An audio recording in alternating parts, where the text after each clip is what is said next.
I was going to talk about She-Hulk Attorney at Law, which is the new Marvel Studio show that just wrapped on Disney Plus. I loved it. There's been this thing on the internet where you see a lot of people talk about, oh, it's so bad, it's so awful, and things. I'm just like, it's a half-hour sitcom based on She-Hulk. Now, She-Hulk is, of course, derived from the Hulk, and there's been stuff about the Hulk written in Marvel Comics over the years, and this is a Susie inclusive stream. Okay? Susie, you want to say hi? Is what you thought She Hulk? Was She Hulk?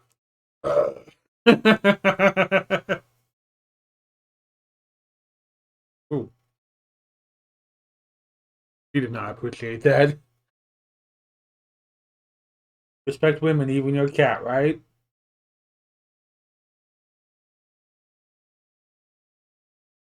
Alright, yeah, there's been stuff written about the Hulk over the years in Marvel Comics since he debuted. And one of them I think kind of uh gets into She-Hulk that they haven't totally touched on in the MCU. And basically it's that Hulk is originally two separate personalities. Now,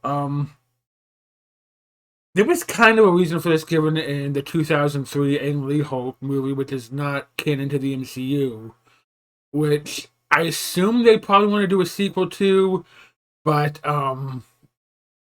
it was 5 years later, 2008, we got The Incredible Hulk, starring Edward Norton, that actually is supposed to be canon to the MCU, but because like only like two characters have reappeared since, aside from the Hulk himself, which has been recast with Mark Ruffalo. So the thing is that part of the Hulk story is that he was abused as a child.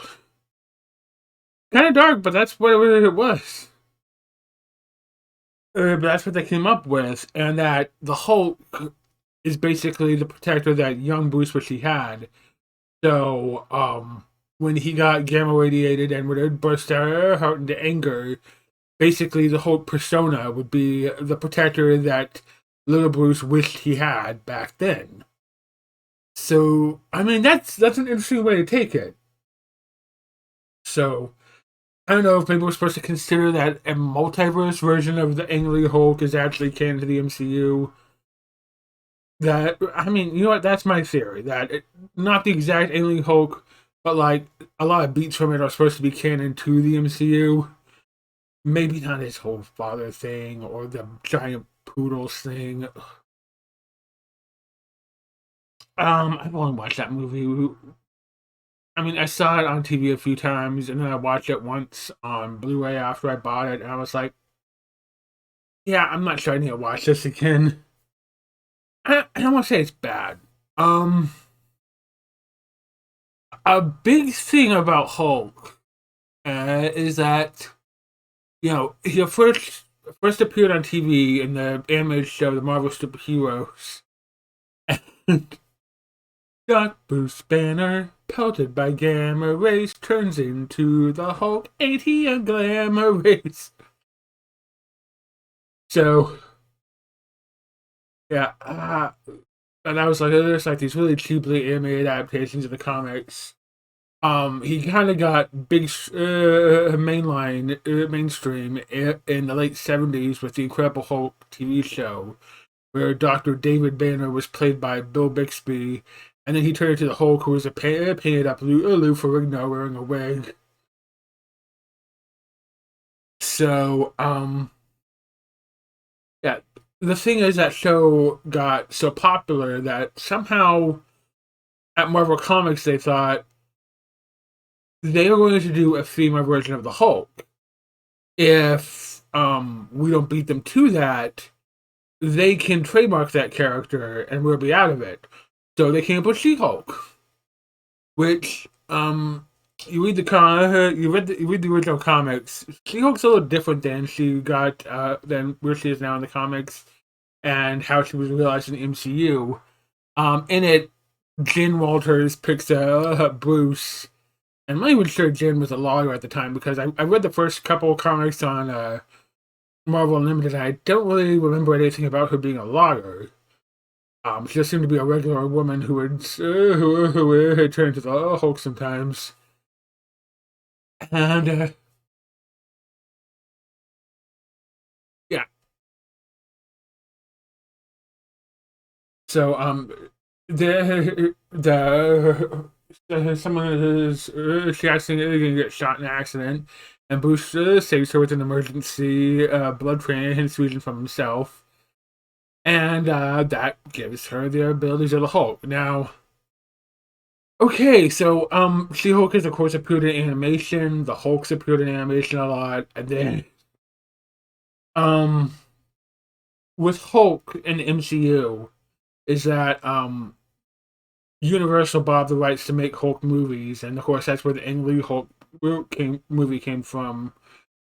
And it was kind of like there's been a whole lot about it where it part of they wanted apparently Marvel Studios wanted Mark Ruffalo from the start. Universal wanted Edward Norton, and basically at the time, this was just when Marvel Studios had gotten started. Like I remember when the Incredible Hulk movie came out, that the question was, which one are you going to watch, Iron Man or the Incredible Hulk? Whereas nowadays, it's like, are you going to skip an MCU movie? So, uh, yeah. So yeah, you watch the Incredible Hulk movie now. It's a little rough, but it's still supposed to be MCU canon. Although you're not supposed to imagine that Edward Norton is Mark Ruffalo. So yeah, the thing is that apparently issues with Edward Norton and wanna come up here, Susie? Yeah? You're welcome to come up on my lap if you want. There you go.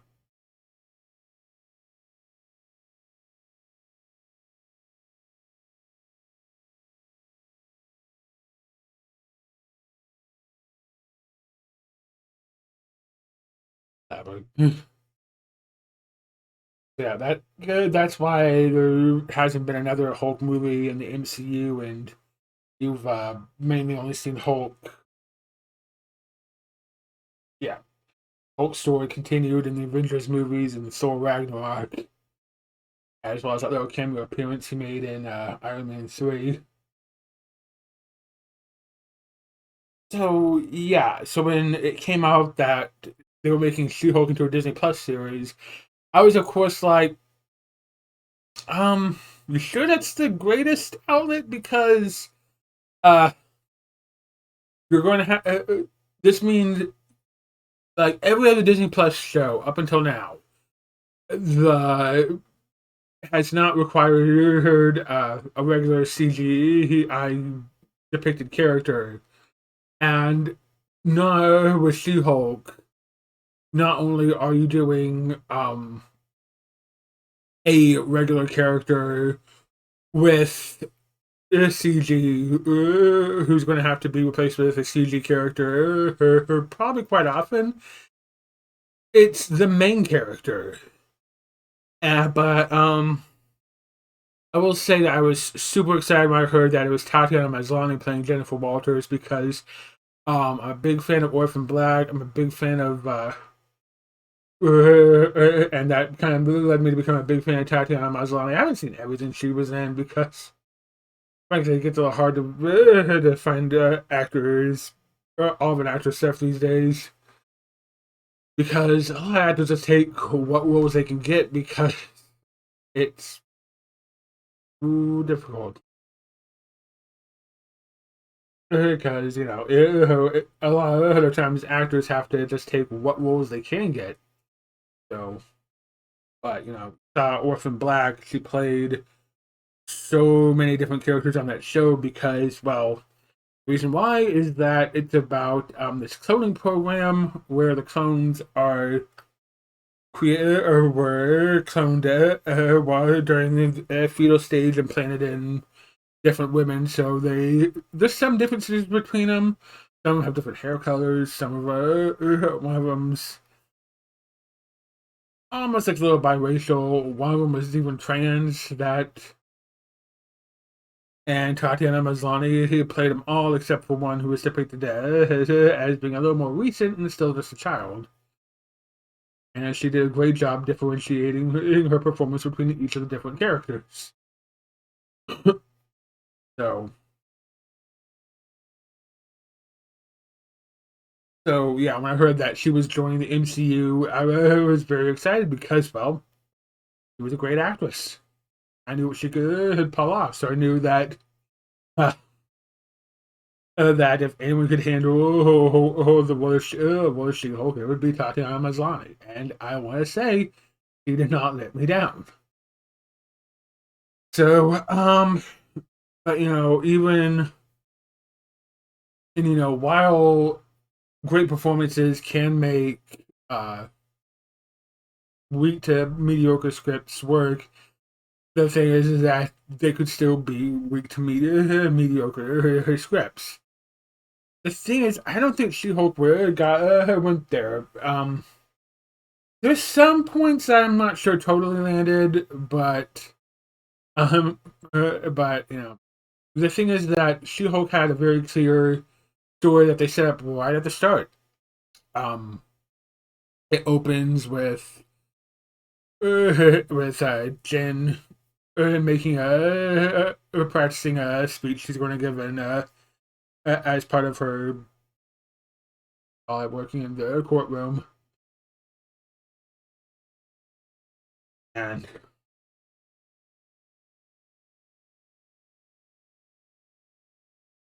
and then very shortly she says that she is a Hulk, but she doesn't but she doesn't have to be that, but she's not. However, at the very end of the episode, you see that she has to turn to her Hulk persona. So, the first episode definitely makes it kind of clear that Jen never created like this alternate persona of herself that got gamma radiated. So when she turns into a Hulk form, she's still herself. There's no alternate personality kicking in like happened with Bruce there. Um, so it was all about how Jen at the start wants to keep her life as a Hulk separate from her work as a lawyer. Oh,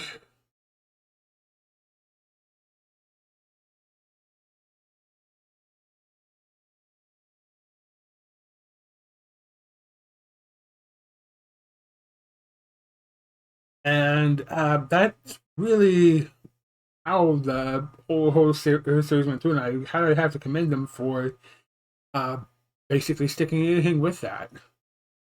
Um, CG, it still, it could have been better. I say, even though this was Disney, basically the biggest entertainment studio in the United States right now, uh, the budget still kind of showed at times, but for the most part, I already know there's no big green 6'7" ladies walking around. This character is not real, but I was able to at least buy it for enjoying the show. So, I mean, I'm a little less picky about CG, where it has to look pretty bad for me not to just accept the way that it's supposed to be depicting, go on like watch the Cats movie and actually enjoy it for goodness sake. So you might, I guess, I already put my opinion as suspect for some people, but for me, you just have to do really, really bad to make it so that I'm not connected with what you want me to see. Um, yeah. There was this whole. Now they said early on before then that it was going to be a feminist um show, and that got a lot of people mad about it because for some reason people think feminism is an explicitly anti-male thing, and I'm one of the people who says no, it's not anti-male. If anything, feminism is supposed to be pro-male because it's trying to say there's more than one way to be a man. If you think if you don't have to stick to rigidly defined gender roles to be who you are. You can find better ways to be a person you want to be. And um, the show definitely riffs on some of the not so feminist friendly men, definitely, especially towards the end of the season where we discovered there's this website called Intelligentsia, and one of their favorite things to do is to complain about She-Hulk. They say she needs to be canceled and ask if there's any way to actually kill her. The way that wraps up is definitely a spoiler for the final episode, so I'm not going to talk about that. But the thing is that we also have a lot of great male characters. We have her coworker Pug. We have we have her dad. We have her. I'm not going to say her boss is great. Um, they they have. I liked what they did with Bruce, where he appears and he's trying to be a good. Um, he's trying to be supportive of Jen and find it, and you might think you might say, oh well, he's mansplaining how to be a Hulk, and the thing is that he's the only one who's been a Hulk. There's no one else for her to literally get any advice from. When although Bruce could be doing it better, uh,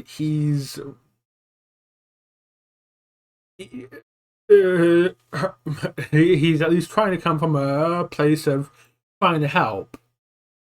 He's not doing it. It turns out that Jen can find her own way, but uh, yeah. So yeah, that was very much the whole thing about Jen embracing both sides of her personality. And I think that really came through in the finale, where someone asked her, "Are you going to take them down down as a superhero or as a liar?" And she's like, "Both." Um. So yeah, it. I wouldn't say it condemned anyone so much as try to just depict the world we're living in. So if you see yourself in the guy's intelligentsia and feel called out, that's on you. Work on yourself and become better. So, all right. Hey, Susie. Hmm. So then, I think what else I want to talk about. Hmm. Ah, yeah, that was an article on our own story. There was like, you got more with Wong. You may have met had some really fun and one-off characters. You got more mutants in the MCU, which spoiler for Miss Marvel, she was revealed to be a mutant.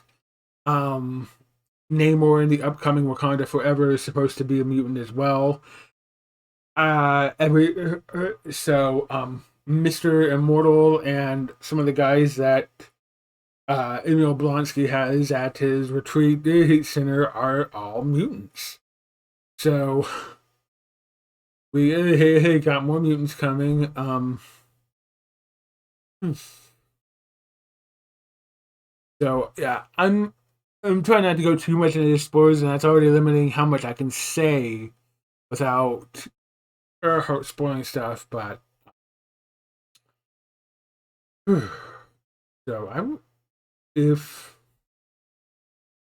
now one thing with She-Hulk that emerged in the comics is her doing fourth wall breaks. Well, I remember the very first time I saw that was a cover of one issue where she says, "Buy this comic, or I'm going to come to your house and tear up all your X-Men." But here's some differently where Jen or She-Hulk, in whichever mode, are her just basically look to the camera and begin talking to you as the audience. And I think it was handled okay. They didn't rely on it as a storytelling crutch, more as a way to just talk you through the episode. But the finale, they definitely decided to go full out crazy with it for an extended sequence, and it's great, frankly. So, uh, so hmm, I I really hope to see She-Hulk continue in the MCU, whether it's another season of the show or appearing in other shows or her MCU movies. Um, like, I'm just gonna say that the show definitely gives you enough to hope that she'll actually be popping up in the Daredevil Born Again show that's going to be coming to Disney Plus. And with 18 episodes, they could definitely find some time to fit She-Hulk in. Just depends on if they want to find the budget. If or they could have Tatiana come in and she could suddenly just look to the screen and say, look to the camera and say, "Look, you want to know why I'm not at She-Hulk? It's because this show is trying to pump out 18 episodes on a standard budget. That's why." Alright. um, and yeah, Daredevil. Uh, like we'd seen Matt Murdock reappear in Spider-Man: No Way Home after 3 seasons on Netflix, and also the Defenders crossover. And now it's finally clarified that he's in the MCU. This is, if not the exact same Daredevil we saw in the Netflix shows, he's essentially the same character we saw in the Netflix shows. So, they even use his theme song and everything. So how? Eh. Alright, and I also got more with. Yeah, if you haven't seen She-Hulk, um, or if you're like trepidatious about it, I would say go for it, give it a shot. Um, it's very clear about what it wants to be, how everything. So yeah, um, just know it gets a little funny, it gets a little silly, and I don't think it got too heavy-handed on its messaging about feminism. 'Cause there's points where it will spell out to you. There's there's points where some things I've seen that are feminists will try to spell stuff out to you very heavy-handedly. I don't think it totally works, but I think this did okay. Um, so oof, I've got to get a better line to this up. Hey, I'm so there you go. I really enjoyed She-Hulk. It is what it is. If I I saw a think piece of saying, I'm done with the MCU, see you, or or I just couldn't handle it. Or, I decided I don't need to watch it all. I'm started with She-Hulk. I'm just like, so what was it about She-Hulk that made you decide this is a point where I don't need to watch everything? Eh, I just feel like if this is where you drew the line, why is that? So, I don't want to claim I don't want to claim everyone who didn't enjoy this sexist because I think that's a kind of a reductive way to think about it. But I because you could honestly go in and just be like, oh, I'm not a big fan of comedies or that, but you know, hmm. But frankly, if you want to, if you're a diehard MCU fan, I kind of like. Well, I'm actually a huge fan of superhero stuff in general, but mostly Marvel and DC really. So that this is definitely this this is one of the this is a show I could definitely see myself rewatching over a few days or something. I don't know that type. Unless it's like I don't know 6 half-hour episodes. And I mean half hour, not oh it's 30 minutes. Like I yeah.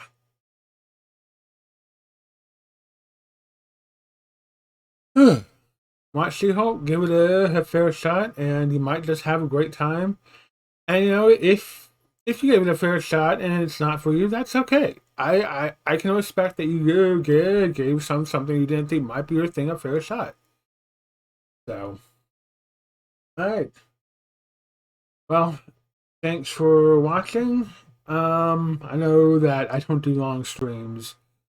I This is only just about clocking about under half an hour. But hey, I decided I want to talk about the show. I want to put my opinion out there. And I thought, you know what? I'm doing streaming now. I don't have to. I can just do it, even though it's all word vomit instead of writing it out like I typically like to. All right. So thanks for stopping by and listening. Bye.